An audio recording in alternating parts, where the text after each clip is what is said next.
Alright, so here we have my A7. Now, it's been a while since I've had this. It's been about 3 weeks. It was in the shop, but I'm now getting around to my 1-year review. It's more like 1.5 years now of ownership of this car. So, yeah, let's just get into it. Let's start off first around the grill area.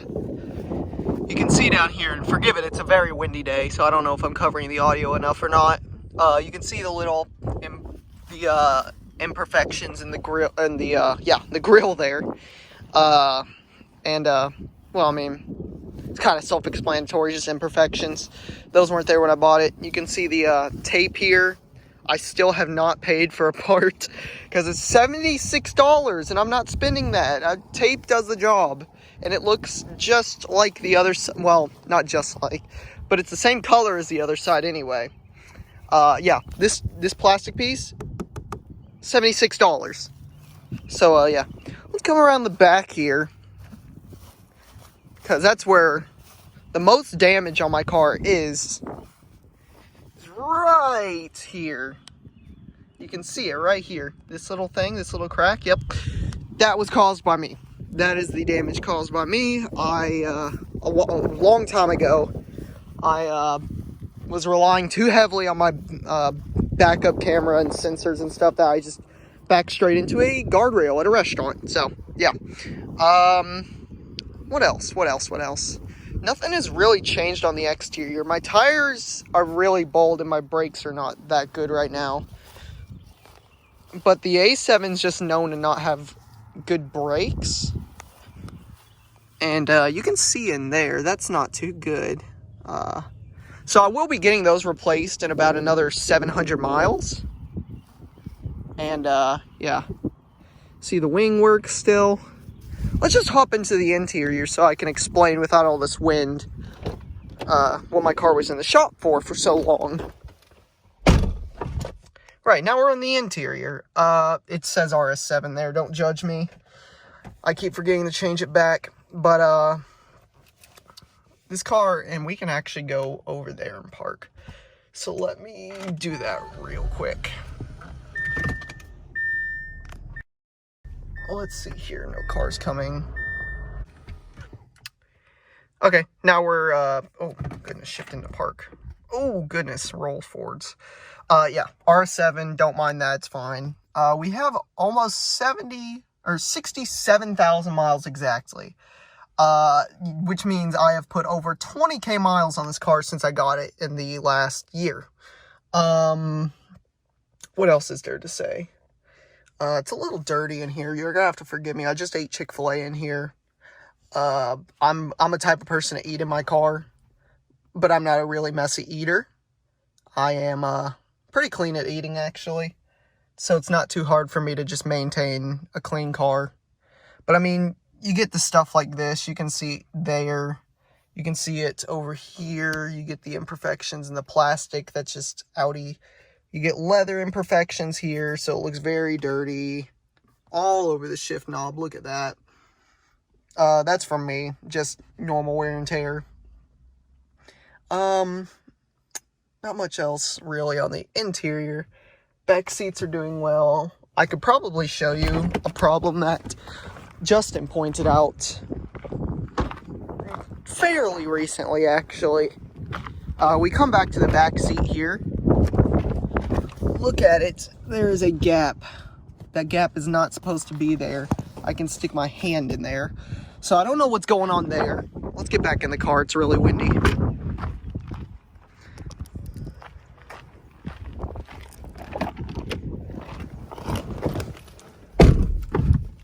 Where did my wallet go? Oh, it keeps falling out of my pocket. Yeah. The Audi ring's a little dirty on the inside. Not much I can do about that unless I take a Q-tip or something to it. Not that specific, though. I mean, I like a nice, clean car, don't get me wrong. But, I mean, how much can you do? I don't want to be cleaning this thing on the inside every day just because of imperfections like this. Because this is what the leather's supposed to look like. As you can see, it's not like that on my car at all anymore. It used to be that only, like, right here Like, everywhere around here were fine until I started driving the car. Now it's all smooth, bald leather. That's just very tough. All the systems work well in this car still. No issues to report. Other than, first time I took my car in for service, Audi forgot to turn off the, service light. So that's always on my car. Let's talk about issues I've had. Yeah, let's talk about the issues that I've had with this car, while I've owned it. Well, first of all, you had the brakes and tires originally, about a year ago. Got those fixed in February of the first year I owned it, which was about 4 months. I had 3 different brands of tires on the car, don't know why, and the brakes were bad in the back, which is an A7 thing. Yeah, I'm trying to think what else. Oh yeah, it was the rotors on the brakes that were bad. So we got those replaced, got new tires, and then before that, I forgot to mention, I noticed one of my tires' air pressure depleted every single day. So, me being me, I took it to a shop, and I got them to look at it. Just a basic tire shop, nothing too serious. I got them to look at it, and it took a long time. I was like, man, how long does it take to patch a hole in the tire? And they're like, yeah, bad news. You don't actually have a hole in your tire, but instead you have a cracked rim. So I was a little concerned about that, and knowing Audi, that would be very expensive. But of course I went on the internet anyway. I'm going to open this door. It is really hot in here. Do I want to open the door, or do I want to just crank the power on? Roll the window down. There we go. There we go. Being me, I went up to a tire store. They told me I had a cracked rim. And then I went searching on the internet. Turns out, Audi rims for the A7, just the basic ones, not even the S-Line rims, because I have the basic ones. They are $850 a rim. I could get some sick aftermarket rims for that money. But I didn't do that. I went on eBay immediately and found a refurbished rim for $220. Was it $220? I think it was actually like close to $300 now to think about it. Can't remember. That was a while ago. I might post that up here on the screen, how much it was. But I believe it was close to $300 for the refurbished rim. That was pretty much brand new. It was clean and everything. So we just slapped that on when we got all the tires changed and everything, and it was good. Still have the old rims somewhere, I think. I don't know. I want it if we do. But, yeah. So that was the first set of repairs. Next set of repairs was just a service. That was expensive. It was like $1,000. It was ridiculous. And, yeah, we just did that. Then came a serious problem. My car, while I was in this beautiful park one day, it was like 12 at night, decided, hey, guess what? You're in limp mode. Because I floored it and nothing would happen.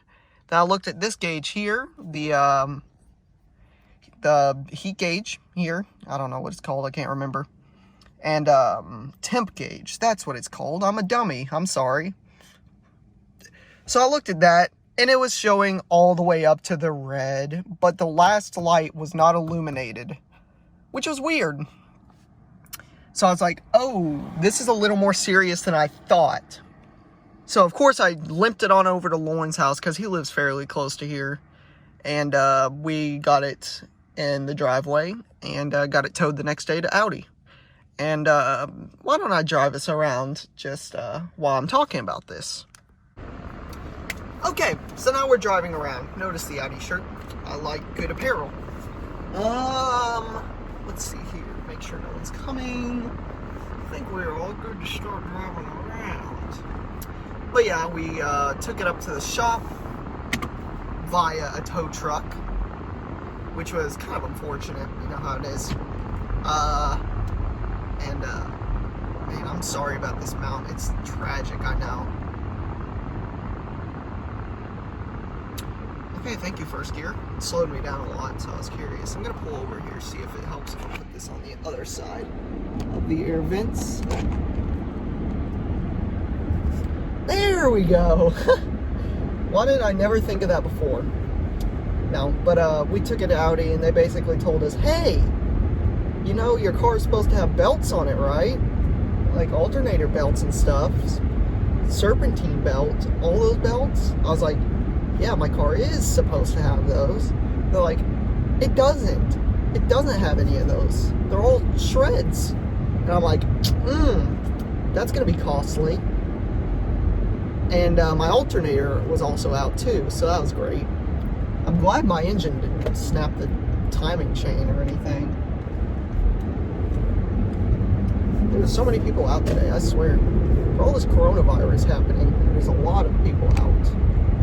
But forgive if the camera is a bit shaky. I've never used this vent to hold my phone or anything. But it's just going to be shaky anyway, because I don't like having a mount up here where it distracts my line of vision. I like having a mount here, partly because I'm short and you can just see my whole head anyway.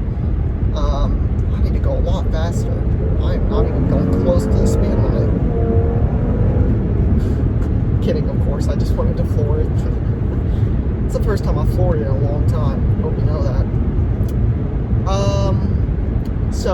Yeah, that was a costly repair. Having all the belts fixed, it was about another $1,000 because I do have a warranty on this car, so it helps a bit. So I got the alternator fixed and some of the belts, not all of them. So that was good. Whoa, camera. Hello. Stay up there. My face is up here, camera. What am I doing? No, so that's that repair, I think, unless I'm forgetting something. No. Okay. Anyways, then my car ran great for quite a long time. Quite a long time up until, and that problem point occurred in August of last year, I think. Yeah. So, I mean, there was a gap in between the February thing. Well, yeah, it was about August when my belt snapped.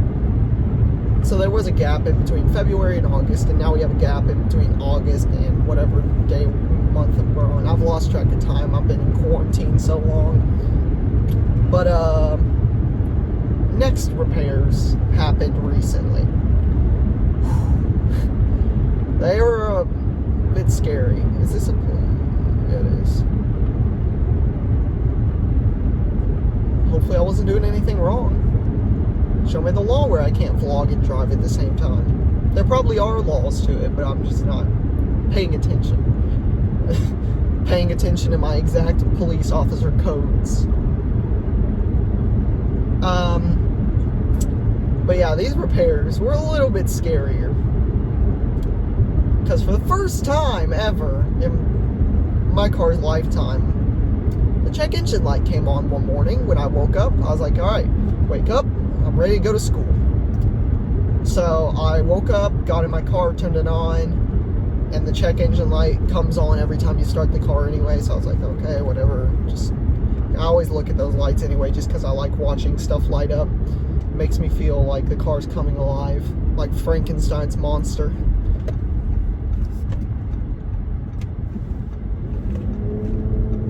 But, yeah, so that light came on, and then I didn't even get out of the driveway before I noticed, hey, wait, the check engine light's still on. That's not good. So, I drove it around like that for a couple days, because, of course, what is that? Is that a Mustang 2? You never see those. What? That's crazy. Wow. Alright, a little off topic. But, yeah, so I drove it around like that for a couple days till I could get my Carista back from my other friend who was using it in his Audi that he just bought because I accidentally left it in there right when he bought it just to see if there were any error codes. He got an A4, by the way. Review may be coming soon if I can convince him. He's a little particular because he spent his actual money on it. He actually bought it all by himself, and I'm very proud of him. He's a hard worker. Anyway, not the subject. So I got my car Rista back from him a couple days later. We plugged it in. He's like, all right, take it for a drive, just see how it drives, blah, blah, blah. And we took it for a drive. It felt fine, actually. Just the transmission felt a little bleh.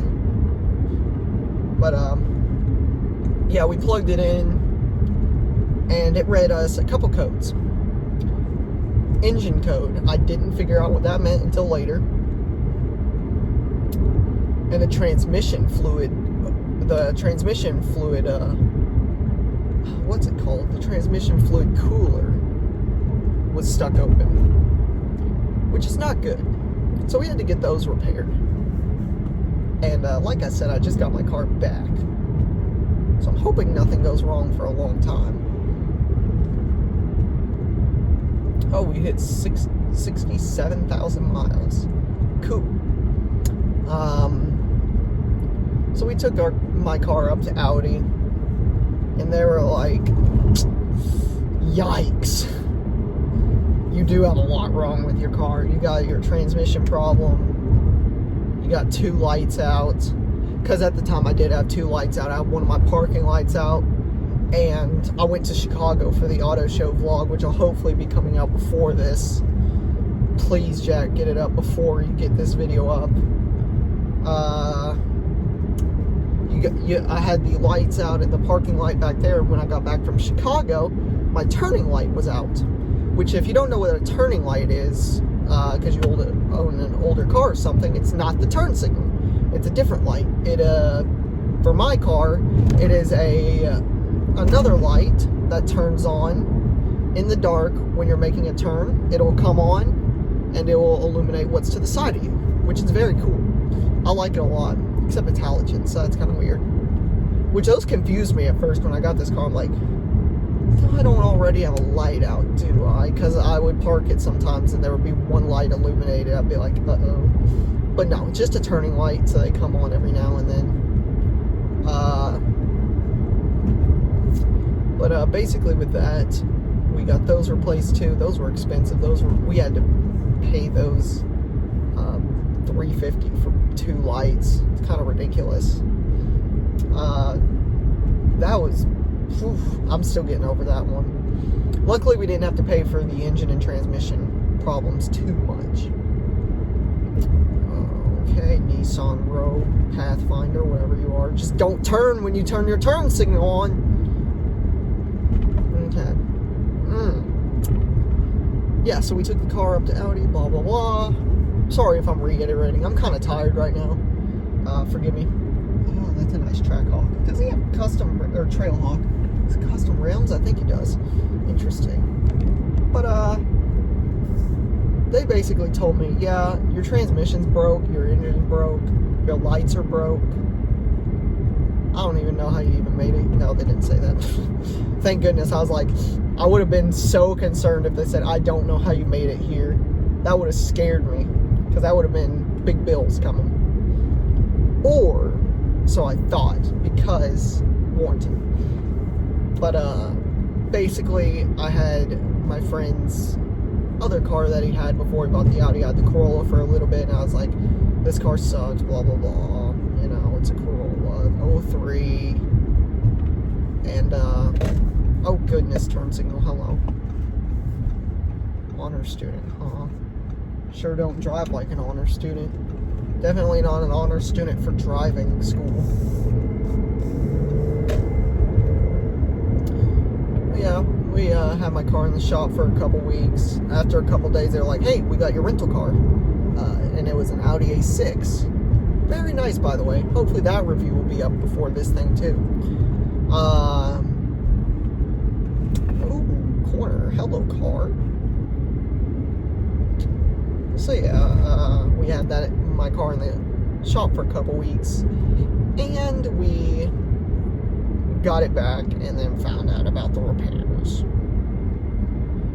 $1,500 to repair this thing with the warranty. Luckily, we didn't have to pay the full price thanks to warranty. Did I make a wrong turn? No, I didn't. Luckily, we didn't have to pay the full price thanks to the warranty. That saved us a lot of money. It paid for itself. Like, it already had paid for itself before, but it had double paid for itself. It paid us $4,000. $4,000 the warranty paid for my engine and transmission stuff. Go before the ATV can.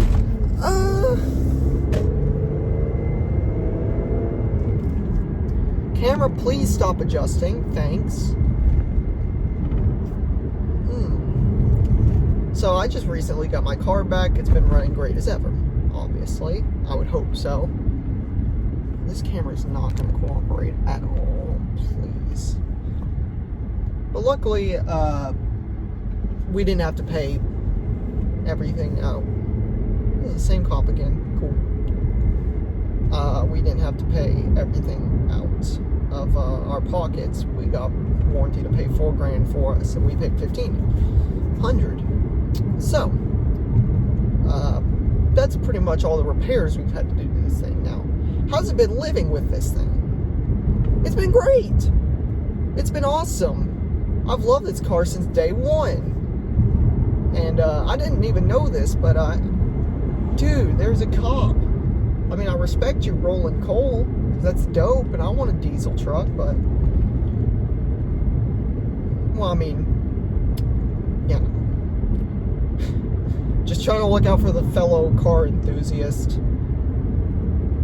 But, this car's been great to live with. It's been very practical, other than fuel economy is a little bad, but I mean, if you can get past the fuel economy point of this car, then it's a great car. Because it has plenty of storage space in it, and it has plenty of power. The handling feels really nice. It's all-wheel drive, so it'll get you around in the snow some. And it'll basically give you a fun time. And it's really safe, too. I mean, I've never been in a wreck or anything, but I just know it would be safe because there's so much metal in between me and the outside of the door. It's crazy. Now let's go over some things that I don't like about this car. I don't like this steering wheel. And I've said that from day one in my first review. I don't like the steering wheel. It's goofy. It looks goofy. It looks like a starfish without its extra limb. Oh, the brakes. The brakes are pretty mushy too, but I've gotten used to that. Just not, I'm currently not used to them anymore because I've been driving around in that A6 so much. I put like 2,500 miles on that in the time I had it. I don't like the sound system in this car at all. It sounds terrible. I wish I had the Bang & Olufsen sound system because these Bose are complete garbage. Don't ever get a Audi car with Bose. Don't ever get any car with Bose. It's terrible. Get Bang & Olufsen or whatever the upgraded system is. If the upgraded system is Bose, good luck with that one. I also don't like, well, what else do I not like?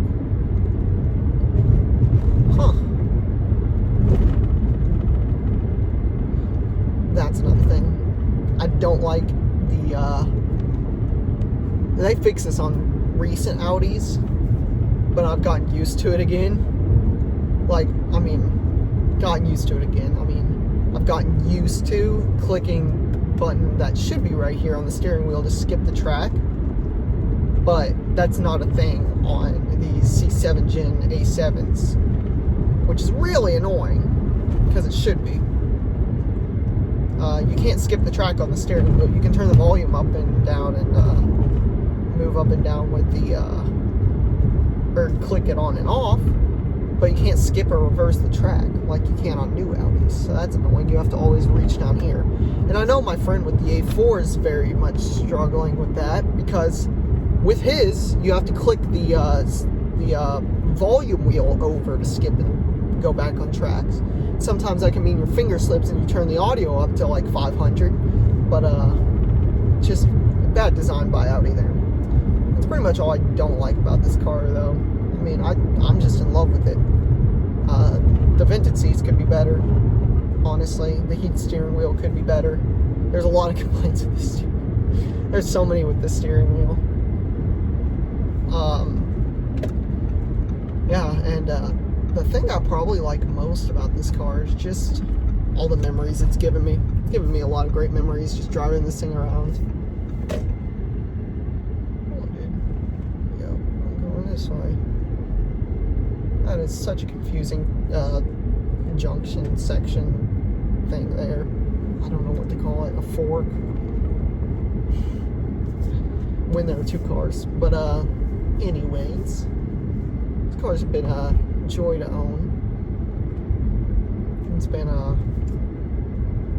it's just been wonderful for me. I mean, other than having to fill up every day or so. That's an exaggeration, by the way. I don't actually have to fill up every day. It's been quite wonderful to own. No real serious complaints. It's a little unreliable, but I mean, I'm willing to deal with that. Visibility is great. Just owning this car has been a pleasure, because it's not often. That C-Class, that is that a, no, it's an A-Class. That thing parked at the exact same place earlier. He's looking at me like, hey, that car was here earlier too. I was literally that's hilarious. But okay, let's take a park over here. Here we go.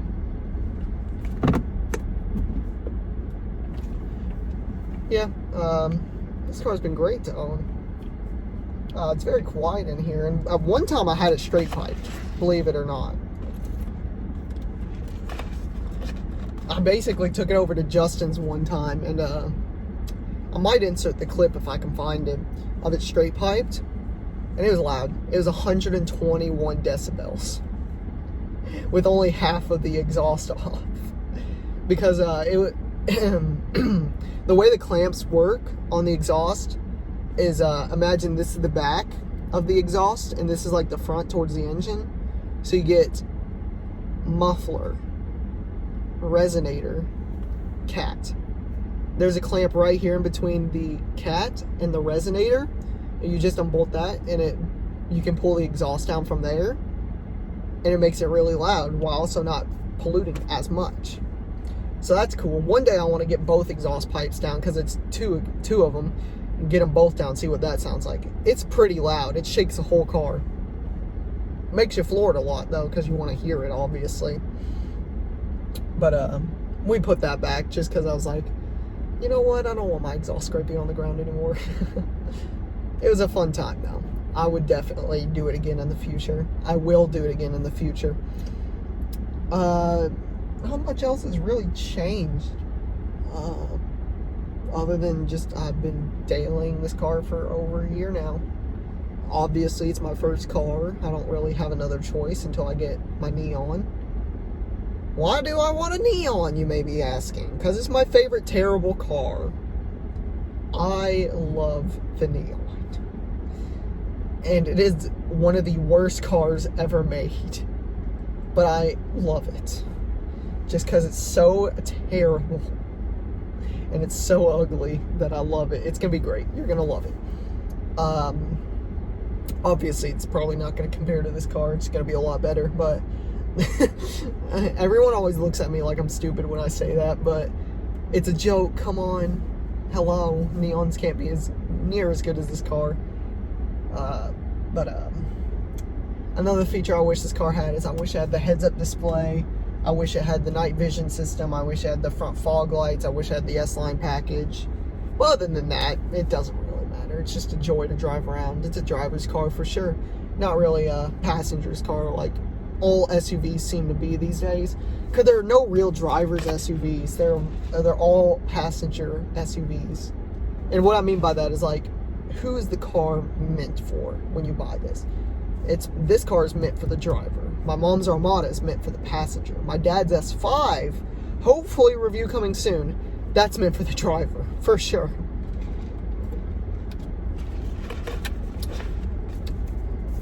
But that's really all I have to really say about this thing. It's a boat. It is a boat to drive. I love it though.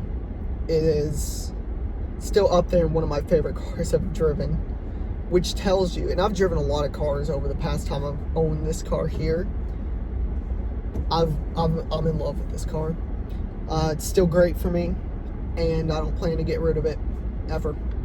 Unless someone offers me something ridiculous like 50 grand, then I'll be like, the deal, take it. I'll go buy another one, 2 of them. Why not? And I will guarantee, I don't know what I'll guarantee. I'll probably guarantee that you can see me with this car a lot if you're around this area, because I just got it back, so I'll be driving out and about all the time in it. I've got the neon lighting still here. One of them, the two in the back fell off because they lost their stick. So that's unfortunate. There's that same Lexus LC500 I keep seeing every single time I come here. Everyone's coming here. It's weird.